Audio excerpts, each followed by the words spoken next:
நெஞ்சோடு கலந்தவளே, என் உயிரோடு உறைந்தவளே, எனக்காக பிறந்தவளே, என் உயிரே. டே சக்தி, இப்படியோ ஒரு வழியா ஐஷுக்கு வளகாப்பு நல்லபடியா முடிஞ்சிருச்சுடா. இனி எனக்கு இருக்கிற ஒரே ஒரு டென்ஷன், ஐஷுக்கு நல்லபடியா குழந்தை பிறக்கணும். குழந்தை மட்டும் நல்லபடியா பிறந்துச்சுன்னா அதுக்கப்புறம் எனக்கு வேற எந்த கவலையும் இல்லடா. டே அதெல்லாம் நல்லபடியா பிறக்கும்டா மச்சான். நீ தான் அவ கூடயே இருக்கல்ல, நீ கூட இருக்கும்போது ஐஷுக்கும் குழந்தைக்கும் எதுவும் ஆகாது. அப்புறம் இன்னும் ஐஷோட பிரசவம் மட்டும்தானடா இருக்கு, மத்தபடி எல்லா பிரச்சனையும் முடிஞ்சிருச்சு. ஐஷோட அம்மா அப்பாவும் வந்து சேர்ந்துட்டாங்க, உன் வாப்பா பிரச்சனையும் முடிஞ்சிருச்சு. இன்னும் வேற என்னடா? ஆமாண்டா சக்தி, நான் கூட ஐஷுக்கு இங்க வளகாப்பு வைக்கிறதுக்கு என் வாப்பா தான் ஏதாவது சொல்லுவாரோன்னு நினைச்சேன். ஆனா கடைசியில அவரே என்னால வர முடியாது, ஆனா வளகாப்பை நீங்க எல்லாரும் சேர்ந்து நல்லபடியா பண்ணிக்கோங்கன்னு சொல்லிட்டாரு. அவர் இந்த அளவுக்கு மனசு மாறினதே பெரிய விஷயம்டா. அதான் மச்சான், சரி உன் வாப்பா வரல, உன் அம்மாவாவது வந்திருக்கலாம்லடா. இல்லடா சக்தி, அவரு வராம அம்மா எங்க வருவாங்க? ஆனா அவங்க வரலனாலும் அவங்களோட ஆசீர்வாதம் என்னைக்குமே ஐஷுக்கு இருக்கும். அதுவும் சரிதான். சரி வளகாப்பெல்லாம் நல்லபடியா முடிஞ்சிருச்சேடா. இன்னும் நான் இங்க இருந்து என்ன பண்றது? நான் கிளம்பட்டாடா. டேய் என்னடா, நானும் அப்பத்துல இருந்து பாத்துக்கிட்டு இருக்கேன், கிளம்பட்டான்னு கேட்டுட்டு இருக்கேன். இப்படி அவசரமா கிளம்பி போற அளவுக்கு அப்படி உனக்கு ஏதாவது முக்கியமான வேலை இருக்கா? அது ஆமாண்டா, ஒரு வேலைதான். சரி விடு, ஒன்னும் பிரச்சனை இல்ல. அது நான் நாளைக்கு பாத்துக்கிறேன், இன்னைக்கு நான் இருக்கேன். டேய் என்னடா மென்னு முழுங்குற? அப்படி என்ன வேலை? அது ஒன்னும் இல்ல, விடு. டேய் சக்தி, உன் மூஞ்சிய பார்த்தாலே நீ என்னமோ என்கிட்ட இருந்து மறைக்கிறேன்னு தெரியுது. என்னன்னு ஒழுங்கா சொல்லு. ஐயோ, அதை நான் எப்படி இவங்கிட்ட சொல்லுவேன்? சொன்னா பயங்கரமா கலாய்ப்பானே. டேய் கேக்குறேன்ல, சொல்றா சக்தி, அப்படி என்ன முக்கியமான வேலை? அது வந்து டேய் மச்சான், கையில ஹாஸ்பிட்டல் கூட்டு போகணும்டா. கையில ஹாஸ்பிட்டல் கூட்டிட்டு போகணுமா? கொஞ்சம் முன்னாடி கூட பேசிக்கிட்டு நல்லா தானடா இருந்தா, அவளுக்கு என்னாச்சு? அது வந்து என்னென்னமோ ஆயிடுச்சுடா மச்சான். டி சக்தி, என்னடா சொல்ற? ஐயோ ஆமாண்டா மச்சான், நீ என்ன மனசுல நினைக்கிறியோ அதான்டா. டேய் மூணாவதா? ஐயோ ஆமாண்டா மச்சான். ஐயோ டி சக்தி, ஐயோ சத்தியமா முடியலடா. ஐயோ, இதுக்கு இவன் நம்மள கேவலமா 4 கேள்வி கேட்டு இருந்தா கூட பரவாயில்ல, இப்படி சிரிச்சு கேவலப்படுத்துறானே. ஐயோ டே சக்தி, இது எப்படா நடந்துச்சு? இப்ப அதுவா முக்கியம்? அதான் நடந்துருச்சு, விடு. ஐயோ சரி விடு. ஆனா சந்தோஷமான விஷயம் தானடா, இது சொல்றதுக்கு எதுக்குடா இவ்வளவு தயங்குற? டேய் நீ வேற, 3வது குழந்தையெல்லாம் நாங்க பிளான் பண்ணோம் நினைச்சு கூட பார்த்தது இல்லடா. டி சக்தி, நினைச்சு பார்க்காம எப்படிடா? அடிச்சி, தெரியாம ஏதோ நடந்துருச்சு, விடுறா. தெரியாம? டேய் இப்ப என்ன, ஏன் உனக்கு மட்டும்தான் எல்லாம் தெரியாம நடக்குமா? ஏன் எங்களுக்கு எல்லாம் தெரியாம நடக்க கூடாதா? நடக்கலாம்டா சக்தி, ஒன்னும் தப்பு இல்ல. அட போடாங்க இவனே, ஏதோ நடந்து போச்சு. ஆனா எங்களுக்கே தெரியலடா மச்சான். இந்த கையலுக்கு வேற இந்த பீரியட்ஸ் எல்லாம் கொஞ்சம் இர்ரெகுலர் தான்டா. அதனால 3 மாசம் 4 மாசம் சில டைம் ஆகாது. அந்த தைரியத்துல அவளும் இருந்திருக்கா. ஆனா இப்ப என்னடானா 1 வாரமா ஒரே வாந்தியா இருக்குது. 3 மாசமா ஆகல. கண்டிப்பா இனி அடுத்த குழந்தைதான் ஆயிடுச்சு சக்தி. என்ன பண்றதுன்னு தெரியல. உடனே ஆஸ்பத்திரிக்கு போய் கன்ஃபார்ம் பண்ணணும்னு சொல்றாடா. எனக்கு அப்படியே பக்குன்னு ஆயிடுச்சுடா. சரி விடுடா, 3வது குழந்தைனா இப்ப என்ன, அதெல்லாம் ஒன்னும் பிரச்சனை இல்ல, நல்ல விஷயம் தானே. ஹாஸ்பிட்டல் கூட்டிட்டு போய் கன்ஃபார்ம் பண்ணியா? டே அதுக்கு தாண்டா இப்போ போகணும்னு சொல்லிக்கிட்டு இருக்கா. அதான் சரி உன்கிட்ட சொல்லிட்டு நம்ம ஹாஸ்பிட்டலுக்கு தான் போய் கன்ஃபார்ம் பண்ணிட்டு வரலான்னு தான் சொல்லிட்டு இருந்தேன். டேய் இதுதான் விஷயம்னா சொல்ல வேண்டியது தானடா. நான் ஏதோ நீ சும்மா போறேங்கன்னு சொல்லிட்டு தான் போக வேண்டாம்னு சொன்னேன். இவ்வளவு பெரிய விஷயம் இருக்கு, முதல்ல இதை போய் கன்ஃபார்ம் பண்ணாம அப்புறம் இங்க இருந்து நீ என்ன பண்ண போற? முதல்ல கையில கூட்டிட்டு ஹாஸ்பிட்டலுக்கு போயிட்டு கன்ஃபார்ம் பண்ணிட்டு வா போ. சரிடா மச்சான். டேய் 3வது வாட்டி அப்பாவா இருக்க, ஏன்டா மூஞ்சி உம்முனே வச்சிருக்க? கொஞ்சம் சிரியேன். ஆமா சிரிக்கிறாங்க. இந்த காலத்துல 2 குழந்தையே அதிகம், இதுல 3வது வேற. என்ன பண்ண போறோம்னு நானே டென்ஷன்ல இருக்கேன், நீ வேற போடா. டேய் லூசா நீ, அதுக்கு எதுக்குடா நீ பயப்படுற? உனக்கு நான் இருக்கேன்டா. 3 குழந்தை இல்ல, இன்னும் உனக்கு 10 குழந்தை பிறந்தாலும் அது எல்லாமே என் மச்சானோட குழந்தைங்க. அதை நான் பாத்துக்குவேன்டா.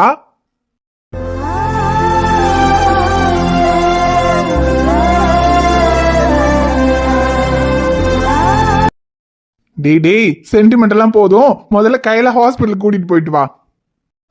சரிடா, நான் அவளை ஹாஸ்பிட்டலுக்கு கூட்டிட்டு போயிட்டு வந்துட்டு சொல்றேன். சரிடா சக்தி, போயிட்டு வா. மடி ஐஸ்வர்யா, நாங்கள் திருந்திட்டோம், எங்களை மன்னிச்சிருன்னு உன்கிட்ட கேட்கறதுக்கு கூட எங்களுக்கு சங்கடமாக தான் இருக்கு. உன்னையும் மாப்பிள்ளையையும் நாங்கள் எவ்வளவோ கஷ்டப்படுத்தியிருக்கோம். ஆனால் என்ன இருந்தாலும் நாங்கள் வீட்டுக்கு வந்ததும் நீயும் சரி மாப்பிள்ளையும் சரி ஒரு வார்த்தை கூட சொல்லாமல் எங்களை சேர்த்துக்கிட்டீங்களே, அந்த மனசு வேற யாருக்குமே வராதுமா. சிட்டி மருமவளே, ஓ மவ எதுவும் சொல்லலைன்னா அவ கூட பெத்த அப்பனும் ஆத்தாரன்னு சொல்லி உங்களை ஏத்துக்கிட்டான்னு வச்சுக்கிடுவோம். ஆனா மாப்பிள்ளை உங்களை ஏத்துக்கிட்டாரு பாரு, அதுதான் இருக்கிறதுலயே பெரிய விஷயம். இந்த காலத்துல பொண்ணெடுத்த வீட்டுல ஏதாவது சின்ன பிரச்சனை வந்துட்டா கூட அதை ஊதி ஊதி பெருசுபடுத்தி அதை இதுன்னு குறை சொல்லி பிரச்சனை பண்ற ஆளுங்க தான் இருக்காவோ. ஆனா நீங்க எவ்வளவு பிரச்சனை பண்ணியும் கூட மாப்பிள்ளையும் சரி அவங்க குடும்பத்து ஆளுகளும் சரி உங்களை எதுவுமே சொல்லாம திரும்ப திரும்ப மன்னிச்சு ஏத்துக்கிட்டு இருக்காங்க பாரு. அந்த மாதிரி ஒரு மாப்பிள்ளை, அந்த மாதிரி ஒரு குடும்பம் உங்களுக்கு எல்லாம் கிடைக்குமா சொல்லு? உண்மைதாத்த, நீங்கள் சொல்கிற மாதிரி இப்படி ஒரு மாப்பிள்ளை நாங்கள் இந்த உலகத்தில் எங்கே போய் தேடினாலும் எங்கள் பொண்ணுக்கு கிடைச்சிருக்காது. அதை நாங்கள் எப்போவோ புரிஞ்சுக்கிட்டோம். ஆனால் திரும்பவும் எங்கள் பொண்ணு எங்களை விட்டு போயிடுவாளோ, எங்கள் கூட இருக்க மாட்டாளோங்கிற பயத்தில் தான் திரும்பவும் புத்தி கெட்டு போய் தேவையில்லாத பிரச்சனையெல்லாம் பண்ணிட்டோம். ஆனால் இப்போ தான் புரியுது, எவ்வளோ பிரச்சனை பண்ணாலும் எங்கள் பொண்ணையும் மாப்பிள்ளையும் நாங்கள்ல இனி வேற யாரும் நினச்சாலும் பிரிக்க முடியாது. அப்படி பிரிக்கணும்னு நினச்சா நம்ம தான் தனியாக இருக்கணும்னு நானும் அவரும் புரிஞ்சுக்கிட்டோம் அத்தை. புரிஞ்சுக்கிட்டா நல்லது டி மருமவளே. ஏன்டா இந்த காலத்துல இந்த ஜாதி மதம் அதெல்லாம் எதுவுமே கிடையாது. மாப்பிள்ளை நல்ல குணமா பொண்ணு நல்லா வச்சு பாத்துக்கிற மாதிரி கிடைக்கிறதே பெரிய விஷயமா கிடக்கு. அப்படி ஒரு மாப்பிள்ளை கிடைச்சும் அது இதுன்னு பிரச்சனை பண்ணி பொண்ணு வாழ்க்கையை நம்மளே கெடுத்துட கூடாது பாரு. புரியுது அத்தை. அதான் நாங்கள் மனசு மாறினப்போ கூட திரும்பவும் இவங்கக்கிட்ட வந்து இவங்களை கஷ்டப்படுத்த வேண்டாமேன்னு தான் நாங்கள் ஒதுங்கியே இருந்தோம். அப்புறம் கதிர் தான் வந்து ஐஸ்வர்யாவுக்கு வளகாப்பு பண்ணணும் வாங்கன்னு கூப்பிட்டான். அதான் சரி இனி திரும்ப ஒரு தடவை போய் பார்ப்போம், ஒருவேளை அவங்க நம்மளை ஏற்றுக்கலைன்னா நம்ம தனியாக ஒதுங்கி இருந்துக்குவோன்னு தான் நினச்சோம். ஆனால் ஐஸ்வர்யாவும் மாப்பிள்ளையும் எங்களை ஏற்றுக்கிட்டாங்க. அதுவே எங்களுக்கு ரொம்ப சந்தோஷமாக இருக்குது.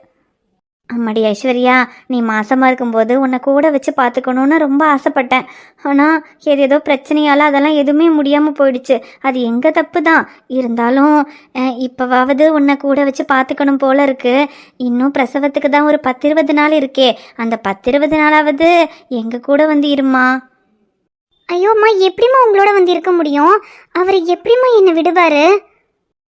எனக்கு புரியுதுமா, எங்கள் கூட அவர் நிச்சயமாக உன்னை அனுப்பி வைக்க மாட்டார். இருந்தாலும் உன்னை கூட வச்சு உனக்கு பிடிச்சதெல்லாம் செஞ்சு கொடுத்து பார்த்துக்கணுன்னு ஆசையாக இருந்துச்சு. அம்மா, உங்கள் கூடன்னு இல்லை, என்னை வேற எங்கேயுமே அனுப்ப மாட்டாருமா. பிரசவத்துக்கு கொடுத்துருக்கிற தேதிக்கு இன்னும் 10-20 நாள் இருக்கு. ஆனால் அதுக்கு முன்னாடி எப்போ வேணும்னாலும் வழி வந்துடலாம். அதுலேயும் நல்லபடியாக குழந்தை பிறக்கணும்னு என்னை விட அவர் தான் ரொம்ப டென்ஷனாக இருக்காரு. அதனால பிரசவத்துக்கு முன்னாடி நிச்சயமாக அவர் என்னை வேற எங்கேயுமே அனுப்ப மாட்டாருமா. புரியுதுமா, மாப்பிள்ளை அனுப்ப மாட்டாரு தான். இருந்தாலும் பிரசவத்துக்கு 20 நாள் தேதி இருக்குல்லம்மா, அதுக்குள்ளே அப்படி ரொம்ப முன்னாடியெல்லாம் ஆயிடாதுல்ல. ஒரு வாரம் வந்து இருந்துட்டா கூட போதும். ஒரு வாரம் கழித்து நீங்கள் வந்துரு. அதுக்கப்புறம் தானே எப்படி இருந்தாலும் பிரசவம் ஆகும். ஒரே ஒரு வாரம்மா, மாப்பிள்ளைக்கிட்ட எப்படியாவது பேசி ஒரு வாரம் எங்கள் கூட வந்து இருக்கிறதுக்கு முடியுமான்னு கேட்டு பாருமா. ஆயிடுச்சுக்கண்ணு, பாவம் உன் அம்மா இவ்வளவு தூரம் கேட்கிறாள்ல. என்னதான் குழந்தை பிறந்ததுக்கு அப்புறம் நீ வந்து கூட இருந்தாலும் அந்த மாசமா இருக்கும்போது பெத்த மகளுக்கு எல்லாம் செஞ்சு கொடுத்து பாத்துக்கணும்னு ஒரு பெத்தவளுக்கு ஆசை இருக்கத்தானே செய்யும். சரி, அவ ஏதோ முன்னால புத்தி கேட்டு போய் அப்படி இப்படி இருந்துட்டா. இப்பதான் அவன் மனசு மாறி ஒரு வாரம்னாச்சு கூட வந்து இருந்து கேக்குறாள்ல. அதுவும் இல்லாம இந்த மாதிரி நேரத்துல அம்மா கூட இருக்கணும்னு எல்லா பொண்ணுங்க மனசுலயும் ஒரு ஏக்கம் இருக்கத்தான் செய்யும். நீ என்னதான் புருஷன் விட மாட்டாரு நான் வரலன்னு சொன்னாலும் உன் மனசுக்குள்ளேயும் உன் அம்மா கூட ஒரு வாரத்துக்கு இருக்கணும்னு ஆசை இருக்கும்ல. அந்த ஏக்கத்தை அப்படியே வச்சுக்கிட்டு இருக்க கூடாது, அது பிள்ளைக்கு தான் பாதிக்கும். அதனால நீ ஒரு வாரம் நச்சு போய் அவங்களோட இருந்தேன்டா அவங்களுக்கும் ஒரு சந்தோஷம், உனக்கும் மனசுக்கு ஒரு சந்தோஷமா இருக்கும். பத்தியா? அது அம்மாச்சி, எனக்கும் அம்மா கூட போய் இருக்கணும்னு நல்லா இருக்கு. ஆனால் அவர் விட மாட்டார் அம்மாச்சி. அது என்னன்னு நீ இப்படி சொல்ற? என்ன குழந்தை பிறக்கிற வரைக்கும் அங்கேயே இருந்தா சொல்றோம். ஒரு வாரத்துக்கு தான், ஒரு வாரத்துல எல்லாம் ஒண்ணு புள்ள பிறந்துடாது. ஒரு வாரம் கழிச்சு இங்க கொண்டு வந்து விட்டுறோம். அதுவும் இல்லாம உன் புருஷன் கிட்ட நீ பக்குவமா எடுத்து சொன்னா கேட்டுக்கிடுவாருல்ல. ஏன்னா இப்போ எப்படி இருந்தாலும் வளகாப்பு முடிஞ்சு அம்மா வீட்டுக்கு கொண்டு போகணுங்கிறது சாஸ்திரம். சாஸ்திரத்துக்கு நாளாச்சும் உன்னை அம்மா வீட்டுக்கு கூட்டிட்டு போயிட்டு ஒரு வாரம் வச்சிருந்து இங்க கொண்டு வந்து விடுறோம்னு தானே சொல்றோம். ஐயோ மச்சி, நீங்கள் சொல்கிறது சரிதான். ஆனால் அதுக்கு அவர் சம்மதிக்கணுமே. ஒரு வாரம்னால அவர் சம்மதிக்க மாட்டார் அம்மாச்சி. அதுலயும் முன்னால கூட பரவாயில்ல, அவருக்கு அங்க ஹாஸ்பிட்டல்ல வேலை இருந்துச்சு, அவரும் அங்கதான் இருப்பாரு. அப்ப கூட நான் அம்மா கூட இருந்துக்கலாம்னு சொல்லலாம். ஆனா இப்ப அவருக்கு அங்க வேலையும் இல்ல, அவர் இங்க ஹாஸ்பிட்டலுக்கு வந்துட்டாரு. இனி என்னன்னா அந்த ஊருக்கு அவர் வரமாட்டாரு. இப்ப என்ன மட்டும் தனியா அவரை அனுப்பி வைக்கவே மாட்டார் அம்மாச்சி. அடாயிச்சுக்கனே சரி, தனியாகிறதுக்கு என்னத்த போய், நாங்க எல்லாரும் இருக்கோம்ல. கதிர் இருக்கா, அமுதா இருக்கா, அப்புறம் தான் அம்மா இருக்கு, அப்பா இருக்கு, நான் இருக்கேன், இத்தனை பேர் இருக்கோம்ல. உன் புருஷன் ஒரு வாரம் பக்கத்துல இல்லைன்னா ஏன் நாங்க எல்லாம் பாத்துக்கிட மாட்டோமா? ஆமாம்மா ஐஸ்வர்யா, நாங்கள் எல்லாருமே இருக்கமே, மாப்பிள்ளைக்கு பயப்படுறதுக்கெல்லாம் ஒன்றுமே இல்லை. அப்புறம் ஒரே ஒரு வாரத்துக்கு தானே, கதிர்கிட்ட சொன்னால் ஒரு வாரம் கழிச்சு இங்கே கொண்டு வந்து விட்டுற போகிறான். நீ எப்படியாவது மாப்பிள்ளைகிட்ட பேசி பாருமா. நீ பேசினா நிச்சயமாக அவர் சரின்னு வாரு. இந்த மாதிரி நேரத்தில் நீ என்ன கேட்டாலும் அவர் வேண்டான்னு சொல்ல மாட்டார். நீ மட்டும் ஒரு வாரம் அம்மா கூட போய் இருக்கணும்னு ஆசையாக இருக்குங்க, நான் போய் இருந்துட்டு வரேன்னு கேட்டேன்னா நிச்சயமாக மாப்பிள்ளை மறுப்பு சொல்ல மாட்டார், சரின்னு சம்மதிச்சிருவாரு. நீ மட்டும் கொஞ்சம் சொல்லி பாரேன். ஆமா ஐச்சுக்கண்ணே, மாசமா இருக்கிற பிள்ளை இன்னது ஆசையா இருக்குன்னு கேட்டா யாரா இருந்தாலும் முடியாதுன்னு சொல்ல மாட்டாங்க. அதுவும் இல்லாம மாப்பிள்ளை டாக்டர் வேற, அவருக்கு இந்த விஷயம் தெரியாதா என்ன? நீ மட்டும் எனக்கு என் அம்மா கூட இருக்குன்னு ஒரு வாரம் நம்ம இருந்துட்டு வரேங்க, ஆசையா இருக்குன்னு கேட்டு பாரு, உன் புருஷன் நிச்சயமா சம்மதிப்பாரு. சரி அம்மாச்சி, நான் அவர்கிட்ட பேசி பார்க்குறேன். ஆனால் அவர் சம்மதிச்சாதான் நான் வருவேன். அவர் வேண்டான்னு சொல்லிட்டா நான் வரமாட்டேன். சரிம்மா ஐஸ்வர்யா, நீ அவர்கிட்ட கேட்டுப்பாரு. மாப்பிள்ளை சம்மதிக்கலன்னா நாங்களும் உன்னை கூட்டிகிட்டு போக முடியாது. ஆனால் நீ எதுக்கும் கேட்டுப்பாரு. அவர் சம்மதிச்சா ஒரே ஒரு வாரம் மட்டும் உன்னை கூட கொண்டு போய் வச்சு பார்த்துக்கணும்னு எங்களுக்கு ஆசையாக இருக்குமா. சரிம்மா, நான் அவர்கிட்ட பேசி பார்க்குறேன். ஐஷோ, ஐச்சுக்கண்ணே, இதான் மாப்பிள்ளை வராருன்னு நினைக்கிறேன். நாங்க வெளியே போறோம், அவர் வந்தாருந்தா நீ எப்படியாவது பேசி ஒரு வாரம் அம்மா கூட போய் இருந்துட்டு வரேன்னு சொல்லி சம்மதம் வாங்கி பிடிச்சரியா? சரி அம்மாச்சி. ஐஷோ, அப்பா வந்தாச்சு. அப்பா நம்ம வெளியே விளையாட போலாம். டி அம்மு, அதான் எல்லாருமே ஊர்ல இருந்து வந்திருக்காங்க. உன் ஃப்ரெண்டு தீரன் எல்லாம் வந்திருக்கான். அப்புறம் நீ என்ன விளையாட கூப்பிட்டு இருக்க? அப்பா தீரன் அண்ணா இல்ல, ஊருக்கு போயிட்டா. ஓ ஆமல்ல, அங்க ஊர்ல சீதா சித்தியும் குட்டி பாப்பாவும் தனியா இருக்காங்கன்னு உன் சித்தப்பா தீரனையும் கூட்டிட்டு போயிட்டாரா? சரி, ஆதினில இருப்பாங்களே அவங்களோட விளையாடுடா.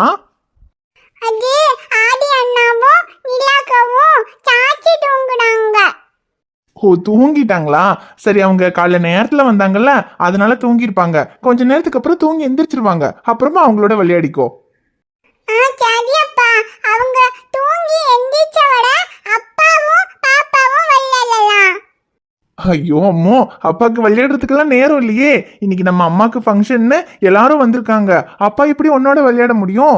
சரி, அவங்க தூங்கி எந்திரிக்கிற வரைக்கும் நீயும் படுத்து தூங்க வேண்டியது தானே. பாப்பாக்கு தூக்கமே வரலையே. தூக்கம் வரலையா? சரி இரு, அம்மா கிட்ட ஒரு முக்கியமான விஷயம் பேச வேண்டியிருக்கு. பேசிட்டு அதுக்கப்புறம் உன்னை நான் வெளியே விளையாடுறதுக்கு கூட்டிட்டு போறேன். சரி. என்னங்க, என்ன முக்கியமான விஷயம்? அம்மாச்சி ஏதாவது சொன்னாங்களா? அம்மாச்சியா? அம்மாச்சி என்ன சொல்லுவாங்க? அது இல்லை, நீங்கள் முக்கியமான விஷயம் நீங்கள் அதான் அம்மாச்சி ஏதாவது சொன்னாங்களோன்னு கேட்டேன். இல்லையே, அம்மாச்சி எல்லாம் எதுவும் சொல்லியே. நான் சொல்ல வந்தது சக்தியை பத்தி. அம்மாச்சி சொல்லலையா? அப்போ இவர் வேற எதை பற்றியோ சொல்ல வந்திருக்காரு போல. என்ன இஷ்யூ? அம்மாச்சி என்ன சொல்லுவாங்க? என்ன விஷயம்? அது ஒன்றும் இல்லைங்க. அம்மா, நீங்கள் என்ன சொல்ல வந்தீங்க சக்தி அண்ணாவை பற்றி? ஐயோ ஐஷு, உனக்கு விஷயம் தெரியுமா? கையில் ஏதாவது உங்ககிட்ட சொன்னாலா? கையலா? எதுவும் சொல்லலையேங்க. சொல்லலையா? அது சரி, இன்னைக்கு ஹாஸ்பிட்டலுக்கு போய் கன்ஃபார்ம் பண்ணிட்டு சொல்லலாம்னு நினைச்சிருப்பா. ஆனா சக்தி என்கிட்ட சொல்லிட்டான். நம்ம சக்திக்கும் கையலுக்கும் 3வது குழந்தை வரப்போகுது. என்னங்க சொல்றீங்க?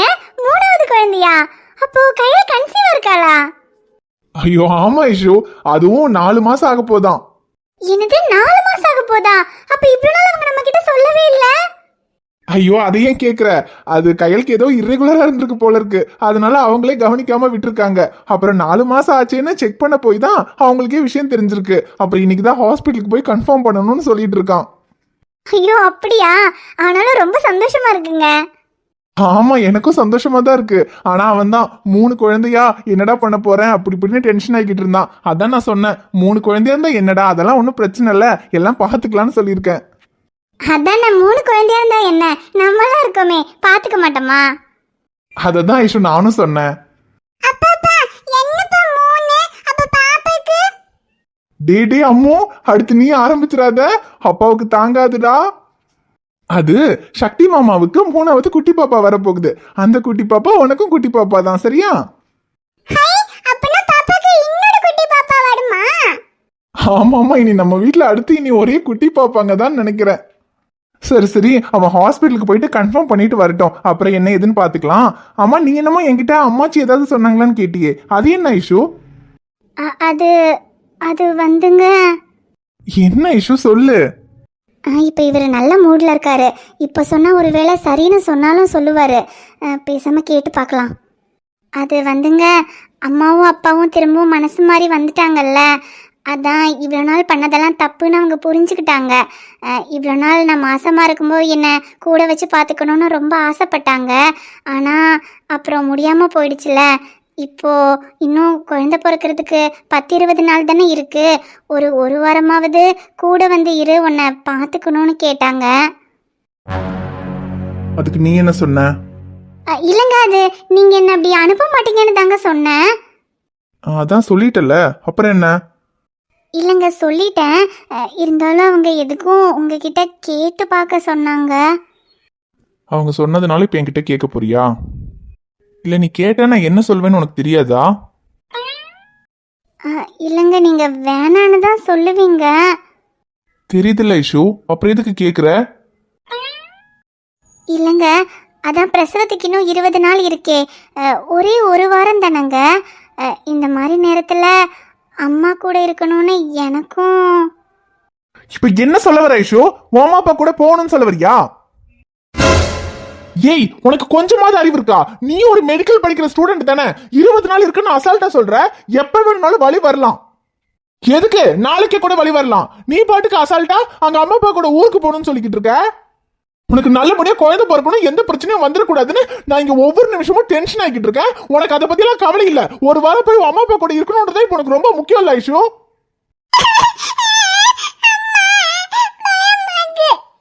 ஐயோ, எங்க எதுக்குங்க இவ்வளோ சத்தம் போடுறீங்க? அம்மா அப்பா கூப்பிட்டாங்க, ஒரு வாரம் போய் இருந்துட்டு வரட்டான்னு தானங்க கேட்டேன். அது எப்படி கேப்ப நீ? ஏற்கனவே நீ மாசமானதுல இருந்து எந்த பிரச்சனையும் வந்துடக்கூடாதுன்னு உன்னை பார்த்து நான் எவ்வளவு கவனிச்சுக்கிட்டு இருக்கேன்னு உனக்கு தெரியாது. ஹாஸ்பிட்டலுக்கு போனா கூட நான் நிம்மதி இல்லாம நீ எப்படி இருக்கியோ என்னமோன்னு நிமிஷத்துக்கு ஓடி வந்து பாத்துக்கிட்டு இருப்பேன். அதுலயும் இப்ப பிரசவத்துக்கு இன்னும் 10-20 நாள் தான் இருக்கு. அதுல எப்ப வலி வரும்னே சொல்ல முடியாது. நானே இதுக்கப்புறம் ஹாஸ்பிட்டலுக்கு கூட போகணுமா வேண்டாமா, இல்ல உன் பக்கத்துல இருக்கணுமா நினைச்சுக்கிட்டு இருக்கேன். நீ பாட்டுக்கு அசால்ட்டா ஒரு வாரம் என் அம்மா அப்பா கூட போறேன்னு சொல்லிக்கிட்டு இருக்க. இங்க பாரு ஐஷு, ஏன் டென்ஷன் எனக்கு தான் தெரியும். அம்மா கூப்பிட்டாங்க, அப்பா கூப்பிட்டாங்க, எங்கேயாவது நீ கிளம்பி போன அப்புறம் இங்க நடக்கிறதே வேற. எங்க நான் வேண்டான்னு சொல்லிட்ட ஐஷு. அதையும் மீறி நீ உன் அம்மா அப்பா கூட போறன்னு முடிவு பண்ணிட்டேன்னா நீ போ. ஆனா ஒண்ணு, நீ அதுக்கப்புறம் அங்கேயே இருந்துக்கோ சொல்லிட்டேன்.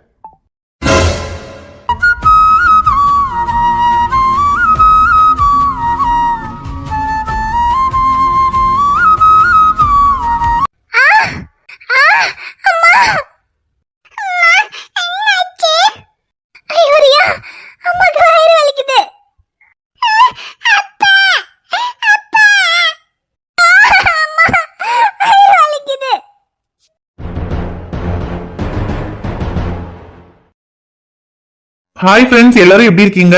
நிச்சயமா நலமா இருப்பீங்கன்னு நம்புறோம். இந்த வீடியோ உங்களுக்கு பிடிச்சிருந்தா மறக்காம வீடியோவுக்கு ஒரு லைக் போடுங்க. வீடியோ பத்தின கருத்தை மறக்காம கமெண்ட்ல சொல்லுங்க. வீடியோவை உங்க ஃப்ரெண்ட்ஸுக்கும் ஃபேமிலிக்கும் ஷேர் பண்ணுங்க. சேனலை சப்ஸ்கிரைப் பண்ணாம பார்த்துட்டு இருந்தீங்கன்னா சப்ஸ்கிரைப் பண்ணிட்டு பாருங்க. பாப்பா, உங்களை பார்க்க நாளைக்கு வரேன். பை.